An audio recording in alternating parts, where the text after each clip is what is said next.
নমস্কাৰ, সৎ সাহেব আপোনাৰ শুভ নামটো?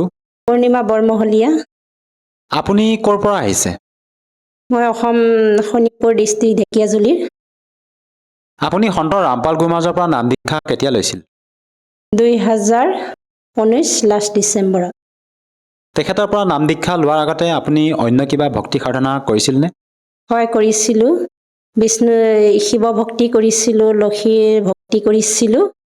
তাৰপিছত অনেক ধৰণৰ ভক্তি কৰিছিলোঁ আৰু মঠ মন্দিৰত গৈছিলোঁ, অনেকটা দান দক্ষিণা এনেকৈ দি ফুৰিছিলোঁ আৰু। আপুনি যিহেতু সেই সাধনাবিলাক কৰি আছিলে, তেনে ক্ষেত্ৰত সন্ত ৰামপাল গুৰুমাজৰ শৰণলৈ কিয় আহিব লগা হ'ল? মই সন্ত ৰামপাল গুৰুজী মহাৰাজৰ শৰণত এইকাৰণে আহিব লগা হ'ল যে আগৰ যিটো ভক্তি কৰিছিলোঁ সেইটোৰ পৰা মই একো লাভ পোৱা নাছিলোঁ। আগৰ যিটো ভক্তি কৰি পেলাই একো লাভ পোৱা নাছিলোঁ, বহুতখিনি সমস্যা আছিলোঁ। শৰীৰত মোৰ সোঁ চাইডটো বহুত বিষ আছিলে, এক চাইডত। ইমানখিনি ভক্তি কৰা স্বত্বেও এনেকৈ বিষ বাসৰ মানে বেমাৰে হৈ থাকে আৰু সন্ত ৰামপাল গুৰুজীৰ চৰণত নহাৰ আগত আমাৰ হাজবেণ্ডৰ কিডনী এক চাইড বেয়া আছিলে।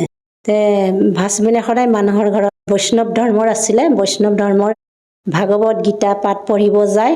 পঢ়িব গৈও একো প্ৰমাণ পোৱা নাছিলে। এক চাইড কিডনীকৰ বেমাৰ হৈছিলে, মোৰো হৈছিলে।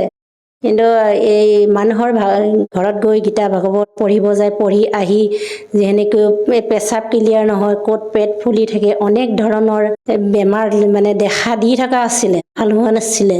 তাৰপিছত আহি অনেক ধৰণৰ মানুহে, গাঁৱৰ মানুহে কয়, ইটো উঠাই খা, সিটো উঠাই খা, ইটো উঠাই খালে, সিটো উঠাই খালে শৰীৰৰ বেমাৰ এইবিলাক কিডনীক ভাল হয় বুলি কয়। পাছত আৰু হাজবেণ্ডে আহি মোৰ ইটো সিটো গছৰ জংঘলত যাব, গছ গছনি এইবিলাক উঠাই আনি তাৰ শিপাবিলাকক গুড়া কৰি তাৰ ৰসখিনি খাব কাৰণে মোক তৈয়াৰ কৰিব দিয়ে আৰু। কেতিয়াবা কয় এইটো গৰম কৰি দে, কেতিয়াবা এইটো চাকি দে, এনেকৈ বুলি কৈ দিয়ে মানে। আনি মানে মোৰ ৰক্ষা নাই আৰু, সেইটোৱে কৰি থাকিব লগা আছিলে। যি নেকি হাজবেণ্ডে এইটো ভক্তিত আছিলে, বহুতখিনি মানে শাৰীৰিক যন্ত্ৰণাত ভুগি থাকিব লগা হৈছিলে। তাৰপিছত এনেকৈ কৰিতো মানে বেয়াৰ ফালে বেছিকৈ আহিছিলে আৰু। শৰীৰত যিটো বেমাৰটো মানে কিডনীটো বেছিকৈ বেয়া হৈ আছিলে হাজবেণ্ডৰ। তাৰপিছত এদিনাখন আমাৰ হাজবেণ্ডৰ দোকান আছিলে, মিলৰ কাৰখানাও আছিলে। দোকানত বহি বহি মানে মোবাইল চাই আছিলে। যেনে আমাৰ মোবাইল এনেকৈ এটা আছিলে, জিঅ' মোবাইল, সৰু আৰু ডাঙৰ নহয়। সৰু মোবাইলত এতিয়া এনেই ভক্তিৰ বিষয়ে গীতা ভাগৱত পঢ়ে, এইবিলাকৰ বিষয় চাই থাকে। হাজবেণ্ডে ভাবিলে এইটো ইমান মই ভক্তি কৰি আছো, কিন্তু মোৰতো বেমাৰ ভাল নহয়। নিশ্চয় এইটো ভক্তি ঠিক নহয়। নিশ্চয় তাৰ ওপৰত ব্ৰহ্মা বিষ্ণু মহেশ্বৰৰ ওপৰত কোনোবা আছে। সেই বুলি কৈ মোবাইলত মানে সৃষ্টি ৰচনাত পালে। সৃষ্টি ৰচনাত যে সন্ত ৰামপাল গুৰুজী মহাৰাজে সৃষ্টি ৰচনাত আঙুলিয়াই ধৰ্মশাস্ত্ৰৰ যিখিনি গীতা ভাগৱত পাঠ, সেইবিলাক আঙুলিয়াই দেখাই আছে গুৰুজীয়ে। তেতিয়া আমাৰ হাজবেণ্ডে মিলাই চালে, যিখিনি কি সি সদায় গীতা ভাগৱত মানুহৰ ঘৰত পঢ়িব যায়, সেইটো দি মিলাই চালে ইমান ক্লিয়াৰ ওলোৱা নাই, কিছুমান ভুল আছে। যিনেকি আমাৰ সত্যটো যিয়ে গুৰুজী সন্ত ৰামপাল গুৰু মহাৰাজে যিটো শাস্ত্ৰৰ পৰাই পঢ়ি দেখাইছে সেইটোহে সত্য। হাজবেণ্ডে ভাবিলে এইটোতো মই যিটো কৰিছো এইটোতো ব্যৰ্থ, ইয়াৰ পৰা কোনো প্ৰমাণ নহব। পাছত আৰু আমাৰ হাজবেণ্ডে ভাবিলে এইটো ভক্তিত থাকি থাকিলে নহব, এতিয়া নিশ্চয় ইয়াৰ ওপৰত মই এইজনক বিচাৰিব লাগিব। এইজন গুৰু হয়, বিশ্বৰ গুৰু আহিছে, এখেতৰটোহে সত্য, এইজনক আমি বিচাৰিব লাগিব, ক'ত কেনেকৈ পাম। তেনেকৈ ভাবি পাছত আৰু চাওঁতে গুৰুজীয়েতো জ্ঞান গংগা জিনেকাৰা এইবিলাকৰ বিষয়টো কিতাপটো আহে মোবাইলত। পাছত আৰু ফোন নম্বৰ থাকে, ফোন নম্বৰ ফোন কৰিলে হাৰিয়ানাত ফোন কৰোঁতে অসমত ক'লে। অসমত তেতিয়া এনেকৈ নামদান নাছিলে, এতিয়া হৈছে যেনেকি 2019 এতিয়া ডিব্ৰুগড় নাহৰকটীয়াত এখনেই নামদান আছিলে। তাৰপিছত তাত ফোন কৰিলে, ফোন কৰি এনেকৈ যোগাযোগ কৰি পাছততো ব্যৱস্থা কৰিলে, আৰু গাঁৱৰে এঘৰ আছিলে, ব্যৱস্থা কৰি সোনকালে যোৱাৰ ব্যৱস্থা কৰিলে।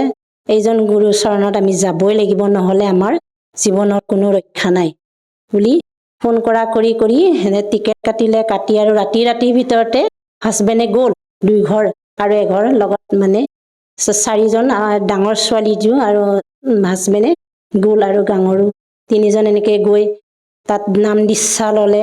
দীক্ষা লৈ অহাৰ পৰা যেতিয়া হাজবেণ্ডৰ যিমান শৰীৰত ৰোগ ব্যাধি বেমাৰ আজাৰ কিডনী বেয়া আছিলে সেইটো লাভ হ'ল, সেইটো লাহে লাহে মানে কমি আহিব ধৰিলে যিখিনি কি সন্ত ৰামপাল গুৰুজী মহাৰাজে সৎ ভক্তি দিলে। এনেই যিটো শাস্ত্ৰৰ পৰা যিটো ভক্তি কৰিব লাগে সেই ভক্তি যিটো গুৰুজীয়ে মন্ত্ৰ দিয়ে সেইবিলাক দিলে। দিয়াৰ পিছৰ পৰাই শৰীৰৰ বেমাৰটো লাহে লাহে ভাল হৈ আহিব ধৰিলে। মই তেতিয়া যোৱা নাছিলোঁ, মই নাম দীক্ষা লোৱা নাছিলোঁ, মই 2 মাহমান পিছত লৈছোঁ। লোৱাৰ পিছত তথাপি মই গুৰুজীক মানে দণ্ডবোধ কৰোঁ, দীক্ষা নল'লেও তথাপি দণ্ডবোধ লোৱাত অকলতে মোৰ মানে শৰীৰৰ যিটো সোঁ চাইডত এক চাইড মানে বেয়া হৈ আহিছিলে, মানে বিষ বাস হৈ আহিছিলে, সেইটো লাহে লাহে মানে অলপ কমি আহিব ধৰিছে মই দীক্ষা নলোৱাৰ আগতে পৰমাত্মাক দণ্ডবোধ দিয়াতে। তাৰপিছত আৰু মই 2 মাহমান পিছত ল'লোঁ। লোৱাৰ পিছত আৰু বহুতখিনি মানে লাভ পাইছোঁ সন্ত ৰামপাল গুৰুজী মহাৰাজৰ পৰা। এইটো কেনেকৈ সম্ভৱ? আপুনি কৈছে যে তেখেতৰ পৰা নাম দীক্ষা লোৱাৰ পিছতে আপোনাৰ মানুহজনৰ যি কিডনীত পাথৰ থকা বুলি কৈছে সেইটো ভাল হৈছে আৰু আপোনাৰ যি সমস্যা আছিলে তাৰ পৰা আপুনি পৰিত্ৰাণ পালে। এইটো কেনেকৈ সম্ভৱ? এইটো এনেকৈ সম্ভৱ যে আমি যিটো আগত ভক্তি কৰিছিলোঁ সেইটো ব্যৰ্থ। যিটো এতিয়া সন্ত ৰামপাল গুৰুজী মহাৰাজ এই ধৰতীত গুৰু ৰূপত আহিছে, সেইজন হ'ল পূৰ্ণ পৰমাত্মা কবীৰ চাহেব, যিটো নেকি সৃষ্টিকৰ্তা মালিক, যিহক আমি মানিব লাগে। সেই ভগৱানজন আগৰ ধৰতীত মানে গুৰু ৰূপত আহিছে, সেই গুৰুজনক আমি ধৰিব লাগে। সেই গুৰুজনৰ চৰণত গ'লেহে আমাৰ এই আত্মাটো কল্যাণ হয়।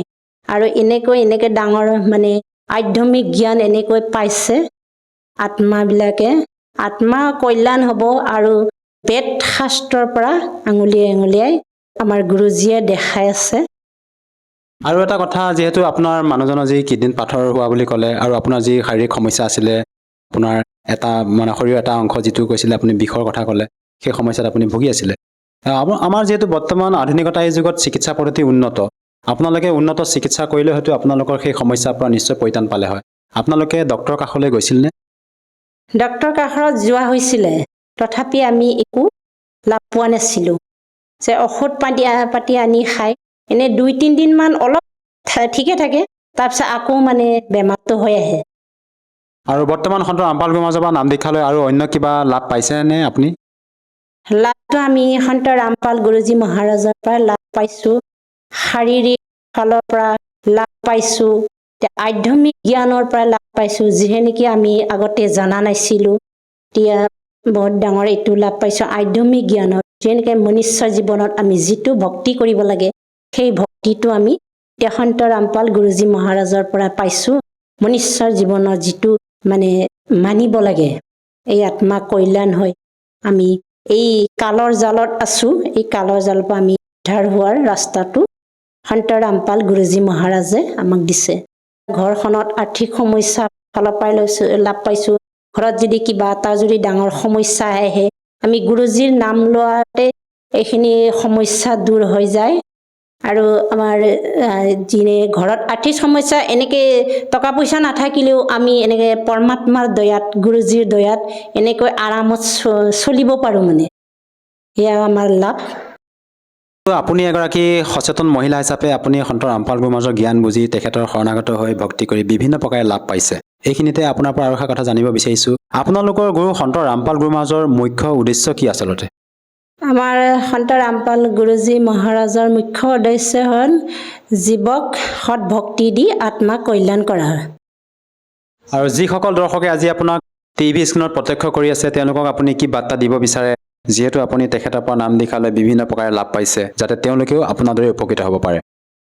বাৰ্তানো মই কি দিম, হাত জোৰ কৰি কৈছোঁ, যেনেকৈ মোৰ সদগুৰু সন্ত ৰামপাল গুৰুজী মহাৰাজৰ চৰণত আহি মই যেনেকৈ লাভ পাইছোঁ, তেনেকেই ধৰণে আপোনালোকেও এতিয়া গুৰুজীৰ জীৱনৰ সুগম পথ এইবিলাক কিতাপ অধ্যয়ন কৰক, চাওক, মোবাইল যোগেদি টিভিত সৎসং চাওক, তাৰ পৰা সকলো লাভ পাব পাৰিব। মই যেনেকৈ আমাৰ হাজবেণ্ডৰ শৰীৰৰ পৰা সুস্থ হৈছে, মোৰ নিজৰ শৰীৰৰ পৰা যেনেকৈ লাভ পাইছোঁ, ঠিক তেনেকৈ ধৰণে আপোনালোকেও জ্ঞান বুজক সন্ত ৰামপাল গুৰুজী মহাৰাজৰ সৎসং চাক আধ্যাত্মিক জ্ঞানৰ কিতাপ। এতিয়া জ্ঞান গংগা জীৱনৰ সুগম পথ এয়া কিতাপ চাওক, জ্ঞান বুজক। যেনেকৈ মই লাভ পাইছোঁ সন্ত ৰামপাল গুৰুজী মহাৰাজৰ চৰণত আহি, তেনেকৈ আপোনালোকেও লাভ লওক। যিসকল দৰ্শকে আজি আপোনাৰ টিভি স্ক্ৰীণত প্ৰত্যক্ষ কৰি আছে, সেইসকলক আপুনি উপকৃত কৰিবৰ কাৰণে বা সেইসকলেও যদি আপোনালোকে লাভ পাব বিচাৰে, যদিহে কোনো লোকে তেখেতৰ পৰা নাম দীক্ষা ল'ব বিচাৰে, সহজভাৱে কেনেকৈ ল'ব পাৰিব? সন্ত ৰামপাল গুৰুজী মহাৰাজৰ নাম দীক্ষা ল'বলৈ তেনেই সহজ। আজিকালি সকলোৰে হাতে হাতে মোবাইল আছে। এই মোবাইলত এই ইউটিউব চেনেল, তাত আৰু টিভি চেনেল, সাধনা চেনেলত সৎসং আহে। তাত সন্ত ৰামপাল গুৰুজী মহাৰাজৰ তাত তলত নম্বৰ দিয়া আছে, সেই নম্বৰত ফোন কৰি সন্ত ৰামপাল গুৰুজী মহাৰাজৰ নাম দীক্ষা ল'ব পাৰি। ধন্যবাদ থাকিল। সৎসাহিব।